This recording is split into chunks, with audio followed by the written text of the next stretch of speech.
क्या आप भी एक्सेल खोलते ही कंफ्यूज हो जाते हो? कौन सा फॉर्मूला लगाऊं, कैसे डाटा निकालूं और फिर घंटों तक टाइम वेस्ट हो जाता है। बिलीव मी, मैं भी एग्जैक्टली इसी फेज से गुजरा हूँ। एक्सेल मुझे एक जंगल लगता था, पर जब मैंने कुछ बेसिक फॉर्मूले सीखे तब मैंने समझा कि असली पावर इसी में छुपी है।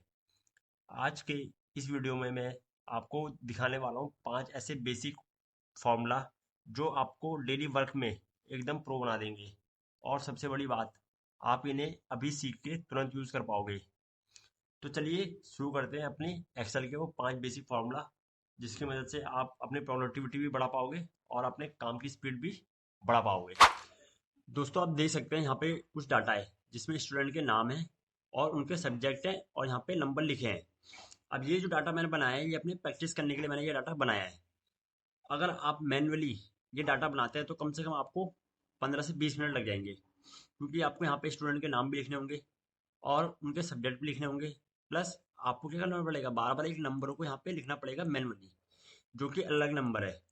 एक नंबर कोई भी नहीं है, हर कॉलम में अलग अलग नंबर यहाँ पे लिखे हुए। अगर आप ये मैनुअली करेंगे तो आपको बहुत टाइम लग जाएगा। और मैंने ये नंबर जो लिखे हैं ये सिर्फ 30 सेकंड के अंदर सारे नंबर लिख दिए हैं।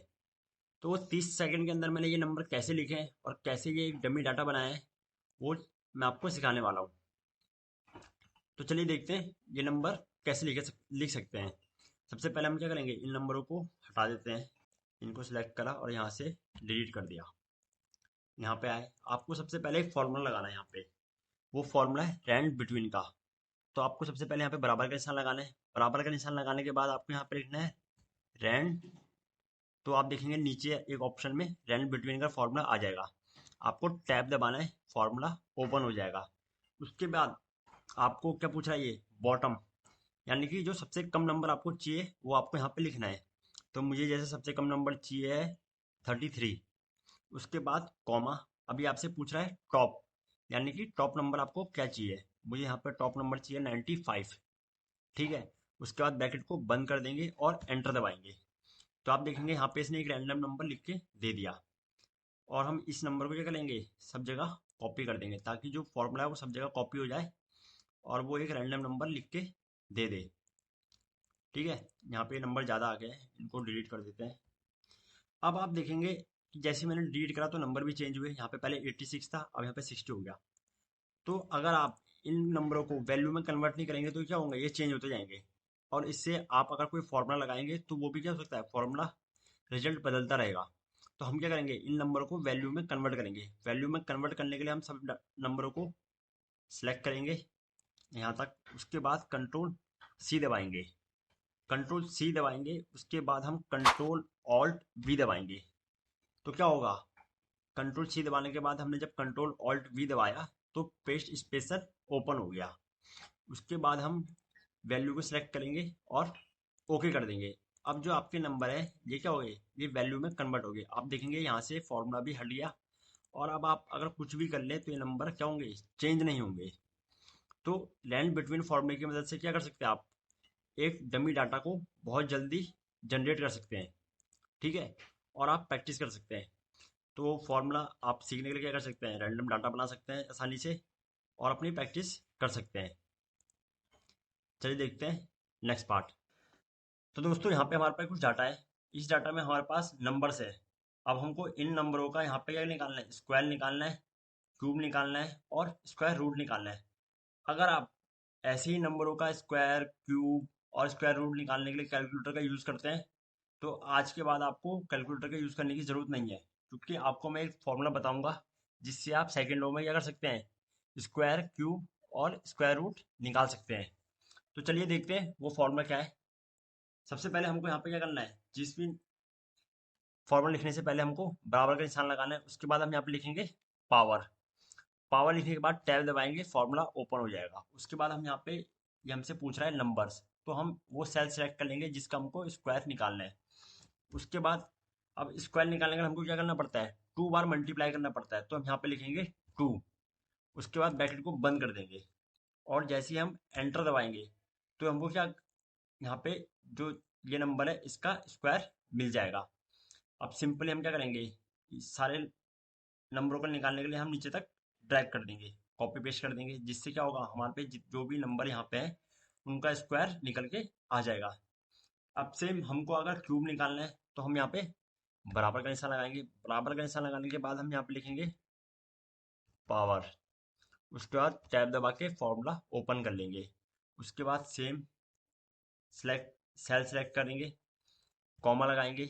अब हमको क्यूब निकालना है तो हमको क्या करना पड़ेगा, यहाँ पे 3 लिखना पड़ेगा, क्योंकि अब हम क्यूब में 3 बार मल्टीप्लाई होती है सेम नंबर की। ब्रैकेट बंद करेंगे और एंटर दबाएंगे तो हम देखेंगे यहाँ पे क्या हुआ, 2 का जो क्यूब था वो निकल के यहाँ पे आ गया। ठीक है, इसमें होता क्या है, क्यूब में जैसे स्क्वायर में यहाँ पे 2 × 2 होता है, ठीक है, वैसे ही क्यूब में यहाँ पे 2 × 2 × 2 होता है।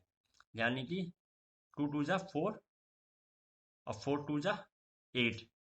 तो इसने यहाँ पे निकाल के दे दिया हमको 8। तो आपको फॉर्मूला लगाने की एक ही बार जरूरत है, बस आप एक बार फॉर्मूला लगाए और सभी नंबर का स्क्वायर और क्यूब निकाल दे। अब हम क्या निकालेंगे, यहाँ पे हम निकालेंगे स्क्वायर रूट। स्क्वायर रूट निकालने का अलग फॉर्मूला होता है, क्यूब और स्क्वायर निकालने का तो सेम फॉर्मूला है पावर का, बस आपको वहाँ पे लास्ट में जो नंबर है वो यहाँ पे चेंज करना पड़ता है। जैसे स्क्वायर में 2 नंबर लगाना होता है और क्यूब में 3 लगाना होता है, वैसे ही सेम हमको यहाँ पे फॉर्मूला चेंज करना है। हमको क्या करना है, यहाँ पे लिखेंगे हम फॉर्मूला SQRT।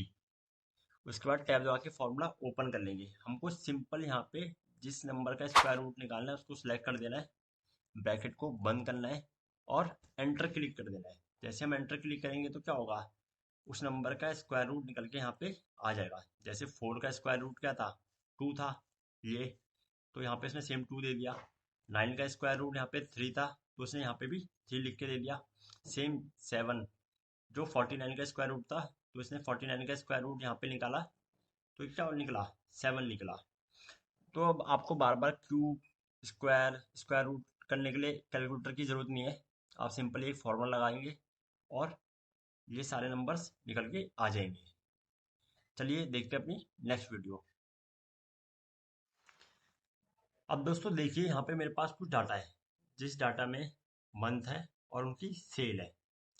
ठीक है, अब इसको मैं थोड़ा सा बड़ा कर देता हूँ ताकि आपको आसानी से दिख जाए। ये सेल है। अब जब मैं यहाँ पे 2 दबा रहा हूँ और एंटर करता हूँ तो जो सेकंड नंबर की सेल है, टॉप सेकंड नंबर की सेल, वो यहाँ पे निकल के आ जा रही है। मगर यहाँ पे कुछ बदल भी रहा है। वो क्या बदल रहा है, जैसे मैंने यहाँ पे 2 दबाया तो जो ये हेडिंग है, ये हेडिंग भी चेंज होगी। यहाँ पे लिखा आ गया सम ऑफ टॉप 2 सेल, और यहाँ पे नीचे सेकंड नंबर की सेल भी आ जा रही है। एक बार देखिए, जैसे मैं यहाँ पे दबाऊंगा 5, उसके बाद एंटर करूंगा तो यहाँ पे क्या चेंज हो गया, यहाँ पे 2 की जगह अब टॉप 5 नंबर की सेल निकल के आ गई और नीचे सेल भी आ गई।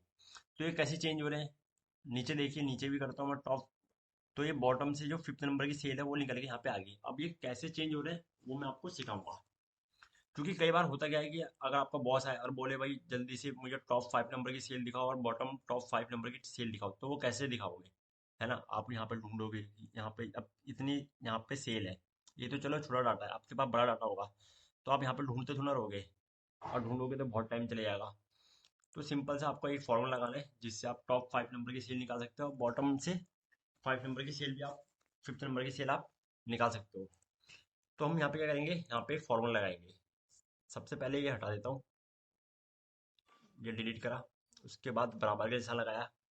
हम यहाँ पे लिखेंगे डबल इन्वर्टेड कॉमा के अंदर सम ऑफ टॉप। ठीक है, ये लिख दिया। इसके बाद दबाएंगे स्पेस, फिर डबल इन्वर्टेड कॉमा लगाएंगे। उसके बाद यहाँ पे एंड का निशान लगाएंगे। एंड का निशान लगा दिया, लिख दिया यहाँ पे। उसके बाद हम ये वाला कॉलम सेलेक्ट करेंगे जहाँ पे हमको, जहाँ से मतलब नंबर लिख के हमको सेम नंबर की सेल मिल जाए। तो वो सेल को सिलेक्ट कर लिया, वो D4 है यहाँ पे। उसके बाद फिर से एंड का निशान लगाया। अब फिर से हम क्या करेंगे, स्पेस दबाएंगे और डबल इन्वर्टेड कॉमा के अंदर लिखेंगे हम यहाँ पे सेल, और फिर से डबल इन्वर्टेड कॉमा बंद कर दिया और एंटर दबाया। तो आप देखेंगे जैसे ही मैं यहाँ पे 4 लिख रहा हूँ तो यहाँ पे भी क्या हो रहा है, चेंज हो जा रहा है। ठीक है, अब आप एक चीज़ देखिए कि यहाँ पे 4 के साथ सेल लिखा हुआ आ रहा है, यहाँ पे कोई गैप नहीं है। अब गैप लिखने के लिए क्या करेंगे हम, हम सिंपली यहाँ पे जाएंगे और एक स्पेस का बटन दबा देंगे और एंटर कर देंगे। तो अब आप देखेंगे ये एकदम प्रॉपर फॉर्म में लिखा आ रहा है। अब जो नीचे के लिए है, यहाँ पे सेल लिखी आ रही है, उसके लिए हम लगाएंगे यहाँ पे दूसरा फॉर्मूला, जो कि है लार्ज। ठीक है, सबसे पहले हम यहाँ पे बराबर का निशान लगाएंगे, लिखेंगे लार्ज, टैब दबा के फॉर्मूला ऊपर करेंगे। अभी हमसे पूछा है यहाँ पे एरे, तो एरे में जो सेल है वो वाला सारे कॉलम हम क्या करेंगे, सिलेक्ट कर लेंगे, कॉमा दबाएंगे। हम फिर से D4 नंबर के सेल को सिलेक्ट करेंगे, ताकि जब भी हम यहाँ पे जिस नंबर की सेल निकालना चाहे वो लिखे और यहाँ पे सेल चेंज हो जाए। इसके लिए हमने ब्रैकेट बंद कर दिया और एंटर दबा दिया। अब आप देखेंगे कि जैसे 5 लिखा तो ये भी चेंज हो गया और यहाँ पे सेल भी चेंज हो गई। सेम अब नीचे के लिए कंडीशन है। ठीक है, अब यहाँ पे क्या करेंगे, हम इसको उठाते हैं, बराबर लिखेंगे, यहाँ पे लिखेंगे डबल इन्वर्टेड कॉमा में सम ऑफ बॉटम।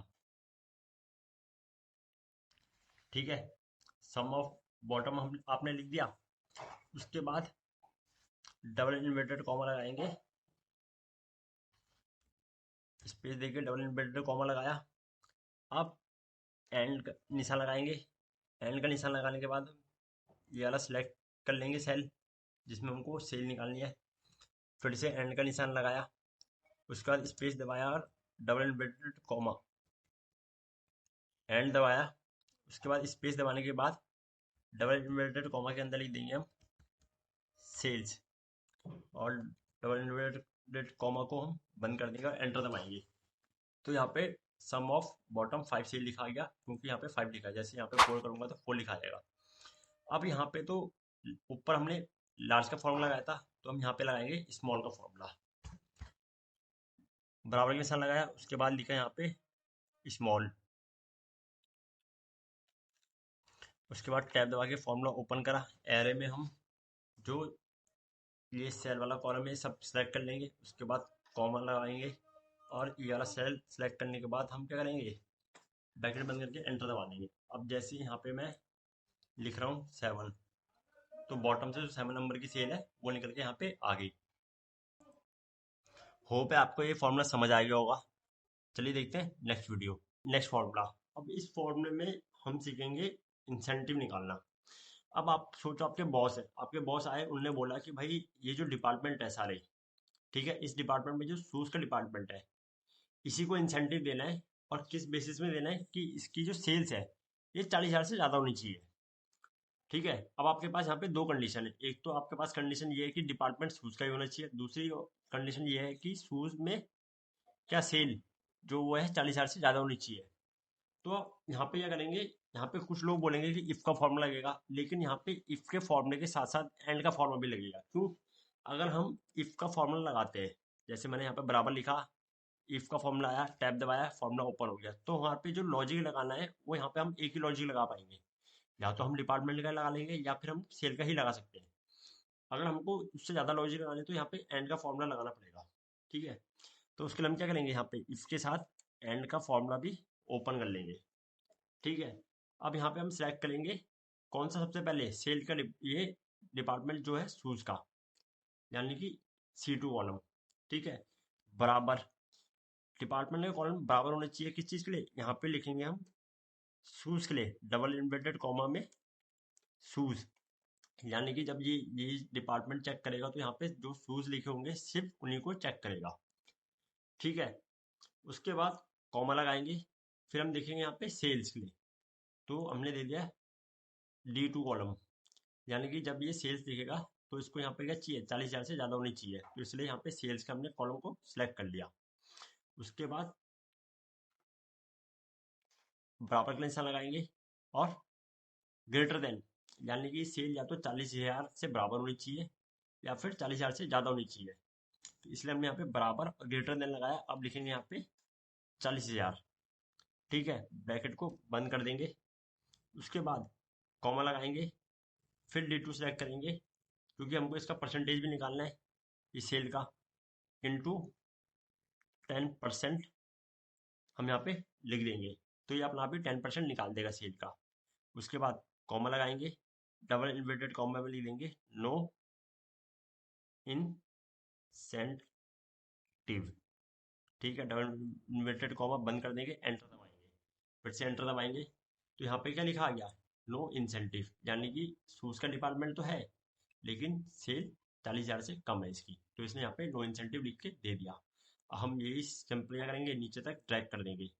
तो आप देखेंगे कि जो शूज का डिपार्टमेंट है और यहाँ पे इसकी 40,000 से सेल ज़्यादा है। अब 40,000 से जितनी सेल ज़्यादा है उसका 10% इसने यहाँ पे दे दिया।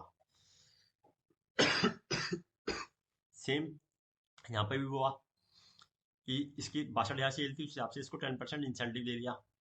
इसकी यहाँ पे 47,000 थी, उस हिसाब से इसको यहाँ पे इंसेंटिव दे दिया। लेकिन यहाँ पे शूज था और 25,000 सेल थी, तो यहाँ पे लो इंसेंटिव आया। यहाँ पे डिपार्टमेंट कॉस्मेटिक था तो भी नो इंसेंटिव आया। ठीक है, तो ये फॉर्मूला जो लगा वो एकदम सही लगा। अब यहाँ पे जो इंसेंटिव में रेड रेड आया है, ये कैसे आया है, इसके लिए मैंने यहाँ पे क्या करा था, कंडीशनल फॉर्मेटिंग का यूज करा था। कंडीशनल फॉर्मेटिंग में जाना है, हाई सेल्स एंड रूल में जाना है, उसके बाद नीचे आना है यहाँ पे टेक्स्ट टू कंटेन, और यहाँ पे आपको लिखना है क्या, नो इंसेंटिव। उसके बाद आपको इसे भी कर सकते हैं यहाँ पे, जैसे रेड है विद डार्क रेड टेक्स्ट, मैंने यहाँ पे दे दिया येलो। उसके बाद ओके कर दिया, तो यहाँ पे क्या हो गया, वो सबको वैसे ही आ गया। अब देखिए सबका कलर चेंज हो गया जो जो नो इंसेंटिव लिखे थे। ठीक है, तो ये आपको होप है समझ आ गया होगा फॉर्मूला। और इस फॉर्मूले की प्रैक्टिस आप एक दो बार जरूर करना, क्योंकि प्रैक्टिस ही आपको परफेक्ट बनाएगी। आप फॉर्मूला एक बार देख के कभी भी नहीं सीख सकते, आप जब तक उसकी प्रैक्टिस नहीं करेंगे बार बार, तो आप कभी भी फॉर्मूला सीख नहीं पाएंगे। और आपको मैंने नंबर लिखने तो सिखाई दिए किस तरीके से आप एक डमी डाटा बना सकते हैं। ठीक है, तो होप है ये सब फॉर्मूला आपको समझ आए हो। अगर आपको ये वीडियो अच्छी लगी हो तो लाइक जरूर करना और सब्सक्राइब भी जरूर करना। मिलते हैं अपने नेक्स्ट वीडियो में।